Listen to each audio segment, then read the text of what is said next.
Hi friends, మేము పెట్టే interesting videos కోసం ఇప్పుడే మా ఛానల్ని సబ్స్క్రైబ్ చేసి పక్కనే ఉన్న గంట సింబల్ని యాక్టివేట్ చేసుకోండి. అలా చేయడం వల్ల మేము పెట్టే ప్రతి ఒక్క వీడియో నోటిఫికేషన్ మీ వరకు ఈజీగా వచ్చేస్తుంది. ఇక లేట్ చేయకుండా వీడియోలో ఏం జరుగుతుందో చూసేయండి. శౌర్య ఇక తాను తప్పు చేయలేదని, తప్పు చేసింది ప్రశాంత్ అలాగే ప్రభాస్ ఇద్దరు కూడా అని రఘురామ్ ముందు ఆధారాలతో సహా బయట పెట్టగానే ఒక్కసారిగా రఘురామ్ అలాగే జానకి తన కుటుంబం అందరు కూడా షాక్ అయిపోతారు. ప్రశాంత్ మీద కోపంతో రఘురామ్ రగిలిపోతూ ఉంటాడు. తన కూతుర్ని తప్పుగా అపార్థం చేసుకొని అలాంటి దుర్మార్గుడికి తన కూతుర్నిచ్చి ఎలా పెళ్లి చేయాలనుకున్నాను అని చెప్పి బాధపడుతూ ఉంటాడు. వాడిని అస్సలు వదిలిపెట్టను అని చెప్పి ఈ విధంగా అనుకుంటూ ఉంటాడు. ఇకపోతే రామలక్ష్మి మాత్రం అందరి ముందు శౌర్యని గట్టిగా కౌగిలించుకోవడంతో ఒక్కసారిగా అందరూ షాక్ అయిపోతారు. మరి నిజంగా శౌర్య ఆధారాలను తీసుకొచ్చి మరి రఘురామ్ ముందు బయట పెట్టడంతో రఘురామ్ ఇప్పటికైనా తీసుకున్న నిర్ణయం తప్పని, అసలు శౌర్య ఎటువంటి తప్పు చేయలేదని, తప్పు చేసింది ప్రశాంత్ అని ఆ వీడియోని ఇంటర్నెట్లో పెట్టబోయింది ఇక ప్రభాస్ అన్న నిజాన్ని తెలుసుకుంటాడా? మరి నిజంగా రఘురామ్ ముందు శౌర్య ఆధారాలను బయట పెట్టాడా లేదా అని తెలుసుకోవాలి అంటే ఈ వీడియో చివరి వరకు చూడండి ఫ్రెండ్స్. నచ్చితే ఒక లైక్ చేయటం మర్చిపోకండి. ఇక లేట్ చేయకుండా వీడియోలో ఏం జరుగుతుందో చూసేయండి. ఇకపోతే శౌర్య ఆలోచిస్తూ ఉంటాడు. అసలు రామలక్ష్మి ఎందుకు ఇలా చేస్తుంది? అయినా ప్రశాంత్ తనని ప్రాణంగా ప్రేమిస్తున్నాడు కదా, ఇక ప్రశాంత్ని పెళ్లి చేసుకొని సంతోషంగా ఉండొచ్చు కదా. అలా కాకుండా ఆధారాలంటూ ఇదంతా చేస్తుంది. నిజంగా ఆధారాలని సేకరించితే మాత్రం తనకి ప్రశాంత్తో పెళ్లి జరగకపోయినా సరే ప్రశాంత్ ఖచ్చితంగా ఏదో ఒక రూపంగా నా మీద కక్ష సాధించడానికి ఇదవుతాడు. నిజంగా సాక్ష్యాలను అసలు మనం సంపాదించాలా, సంపాదించడం వల్ల ఉపయోగం ఉందా లేదా అని ఆలోచిస్తూ ఉంటాడు శౌర్య. ఇకపోతే అసలు తప్పు చేసింది ఎవరు? నిజంగా ప్రశాంతిక వీడియోని ఇంటర్నెట్లో పెట్టలేదని అన్నాడు. తప్పు చేయడానికి ప్రయత్నించింది ప్రభాసేనా? అది అందరికీ తెలిసేలా చేయగలిగింది మాత్రం ఎవరు? అసలు దీని వెనక ఉంది ఎవరు ఏంటి అని తెలుసుకోవాలని చెప్పి శౌర్య కూడా కంకణం కట్టుకుంటాడు. ఇకపోతే ఎలా ఏంటి అని తెలుసుకోవాలని మళ్ళీ ఒకసారి ప్రశాంత్ దగ్గరికి వస్తాడు. ప్రశాంత్, ఆ రోజు నువ్వు రామలక్ష్మిని తీసుకువెళ్ళిన దగ్గర నుంచి ఎవరో ఒకళ్ళు వీడియో తీసే ఉంటారు కదా అని అంటూ ఉంటే, ఎవరు వీడియో తీశారో నాకెలా తెలుస్తుంది అని అంటూ ఉంటే, నువ్వు నాకు కహానీలు చెప్పకు. ఆ రోజు వీడియోని ఇంటర్నెట్లో పెట్టింది కూడా నీకు తెలిసిన వాళ్ళే అని నాకు అనిపిస్తుంది. నిజంగా చెప్పు అని అంటూ ఉంటే, నాకు తెలియదు అని ఈ విధంగా అంటూ ఉంటాడు. ప్రభాస్ ఇంటర్నెట్లో వీడియో పెట్టాడన్న నిజాన్ని ప్రశాంత్ బయట పెట్టకపోయినా శౌర్య ఎలాగూ ప్రశాంత్కి ఉన్నది తన ఫ్రెండ్స్ ప్రభాస్ అలాగే ప్రభాస్ ఫ్రెండే కాబట్టి శౌర్య ఎలాగైనా నిజాన్ని రాబట్టాలని చెప్పి ఈ విధంగా ప్రశాంత్ ఫ్రెండ్ అయిన ప్రభాస్ దగ్గరికి వెళ్తాడు. ప్రభాస్ మాత్రం శౌర్యని చూసి పారిపోతూ ఉంటాడు. ఆగు, ఒక్క నిమిషం నీతో మాట్లాడాలి అనగానే, ఇంకా దేని గురించి మాట్లాడాలి గురు, నిన్నే కదా చావు కొట్టావు అని చెప్పి అంటూ ఉంటే, వెంటనే చావు కొట్టడం కాదు, మీరు చేసిన తప్పులు అలాంటివి మరి అనగానే, ఇప్పుడు మాత్రం ఏం కావాలి, ఏం ఆశించి మా దగ్గరికి వచ్చావు అని అంటూ ఉంటే, నాకు ఒక ఆధారం కావాలి. నా తమ్ముడు తప్పు చేశాడు కరెక్టే, కానీ దాన్ని ఇంటర్నెట్లో పెట్టాల్సిన అవసరం ఎవరికి ఉంది?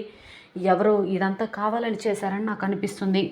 మీరు కానీ అలాంటి పని చేశారని తెలిస్తే మీ తాట ఒలిచేస్తాను, నిజం చెప్పండి అనగానే, అవును బాస్, మేమే నెట్లో పెట్టాం, అయితే ఏంటి అని ప్రభాస్ ఫ్రెండ్ అనగానే, అరే ఏంట్రా అలా మాట్లాడుతున్నావు అని చెప్పి అంటూ ఉంటే, నువ్వు ఆగరా ప్రభాస్ అని చెప్పి ప్రభాస్ ఫ్రెండ్ ఇక శౌరికి అంతా చెప్తూ ఉంటాడు. అవును, రఘురామ్ గారి కుటుంబం అంటే మాకు చిరాకు. మా ప్రభాస్ని ఎన్నోసార్లు ఆయన అవమానించారు. తన కూతురు రామలక్ష్మిని ప్రేమించి తను ఎంతో ఇదయ్యాడని జరిగిందంతా కూడా చెప్తూ ఉంటారు.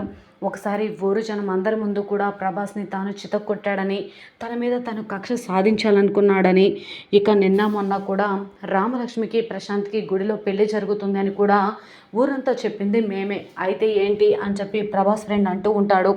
అయితే ఇంటర్నెట్లో వీడియో పెట్టాల్సింది పెట్టింది మీరే అనమాట, ఎందుకు ఇలా చేశారా అని చెప్పి అంటూ ఉంటాడు శౌర్య. అయితే ఏంటి అయినా ఆ రఘురామ్ గారి మీద కక్షతోనే ఇదంతా చేశాం అని అంటూ ఉంటే, ఒక ఆడపిల్ల జీవితాన్ని అలా నెట్లో పెట్టి ఇబ్బందులు పెట్టడానికి మీరు మనుషులేనా? మీ చెల్లో మీ తల్లో అయితే ఇలా చేస్తారా అని చెప్పి శౌర్య నిలదీస్తూ ఉంటాడు ప్రభాస్ని. మాకు ఇదంతా తెలీదు, మాకు మాత్రం ఆ రఘురామ్ మీద కక్ష తీసుకోవడమే కావాల్సింది అని చెప్పి అంటూ ఉంటే, రఘురామ్ గారి మీద కక్ష తీర్చుకోవడానికి రామలక్ష్మి ఏం పాపం చేసిందిరా?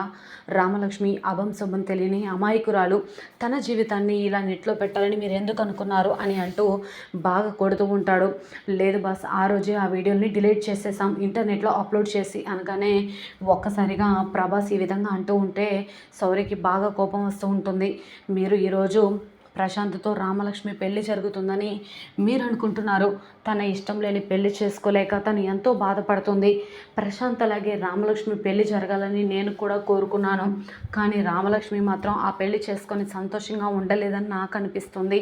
అందుకే ఎలాగైనా ఆధారాలు సేకరించి ఆ పెళ్లి ఆపాలని అనుకుంటున్నాను అని చెప్పి తన మనసులో అనుకుంటూ వీడియోని ఇస్తారా ఇవ్వరా అని చెప్పి బాగా చితక్కొట్టి ప్రభాస్ ఫోన్ తీసుకొని వీడియోలన్నీ కూడా చెక్ చేస్తూ ఉంటాడు శౌర్య. చెక్ చేయగానే వెంటనే ప్రభాస్ దాంట్లో ఒక కాఫీ దొరకడంతో ఈ విధంగా అంటూ ఉంటాడు, ఇదంతా మీరే చేశారు కదా, కాదని అంటున్నారేంటి? మళ్ళీ రఘురామ్ గారి మీద కక్షతో చేస్తున్నానే అంటున్నారు. ఇదంతా మీరు ఏదో ఆశించే చేశారు. తర్వాత ప్రశాంత్ మీద కూడా ఏదో ఒక నిందపడి వాడు కూడా జైలుకి పోతే రామలక్ష్మి మీద కన్నేసి ఇదంతా చేశారని అర్థమవుతుంది అనగానే వెంటనే ప్రభాస్ ఇలా అంటూ ఉంటాడు, మీరు తన జీవితంలోనికి రాకముందే రామలక్ష్మిని నేను ప్రేమించాను, రామలక్ష్మిని మోసం చేశానని, ఇంటర్నెట్ ద్వారా ఇదంతా తనని ట్రాప్ చేశానని చెప్పి ఆ రోజు కూడా అందరూ నన్ను బాగా కొట్టారు, ఊరు జనం అందరి ముందు అవమానించారు. అలాంటి అవమానాన్ని నేను తట్టుకోలేకపోయాను. ఖచ్చితంగా రఘురామ్ మీద కక్ష తీర్చుకోవాలనే నిన్న కూడా జనం అందరి ముందు ఆయన పరువు తీయాలని గుడిలో గుట్టి చప్పుడుగా పెళ్లి చేస్తున్నారని అందరికీ తెలియేలా చేశాను అని ఈ విధంగా అంటూ ఉంటే, ఎందుకురా ఇలా చేస్తారో అని చెప్పి వీడియోని తీసుకొని వాళ్ళని చితకబాది ఇక నేరుగా శౌర్య ఇక రఘురామ్ ఇంటికి వెళ్తాడు. శౌర్య వస్తూ ఉండడం చూసిన జానకి షాక్ అయిపోతుంది. ఏంటి బాబు ఇక్కడికి వచ్చావు, ఆయన చూస్తే చంపేస్తారు, ఎందుకు ఇక్కడికి వచ్చావు అని అంటూ ఉంటే, రఘురామ్తో మాట్లాడాలండి అని చెప్పి అంటూ ఉంటాడు. నిన్ను చూడడానికి ఇష్టపడరు, అలాంటిది నువ్వు మాట్లాడితే ఆయన వింటారా? వద్దు బాబు ఇక్కడ నుంచి వెళ్ళిపో అని చెప్పి అంటూ ఉంటే అప్పుడే అందరు కూడా వచ్చేస్తారు. వెంటనే జానకి అనగానే వెంటనే జానకి షాక్ అయిపోతుంది. రామలక్ష్మి కూడా బయటకు వస్తుంది. సారీ సార్ ఏంటి ఈ టైంలో ఇక్కడికి వచ్చారు అని అనుకుంటూ ఉంటుంది.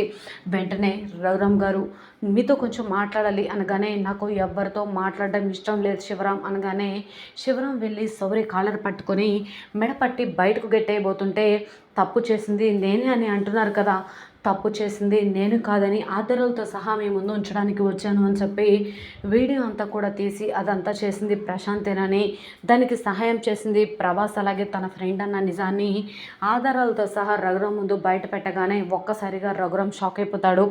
రామలక్ష్మి పరిగెత్తుకుంటూ వెళ్ళి శౌర్యని పట్టుకొని ఏడుస్తూ ఉంటుంది.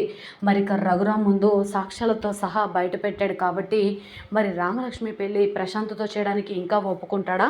తన కూతురు జీవితాన్ని నాశనం చేయాలని చూసిందే కాకుండా ఆ వీడియోని ఇంటర్నెట్లో పెడతానన్న ప్రభాస్కి సహాయం చేసిన ప్రశాంత్ని రఘురామ్ ఊరికినే వదిలిపెడతాడా? ఏం జరుగుతుంది అనేది చూడాల్సిందే.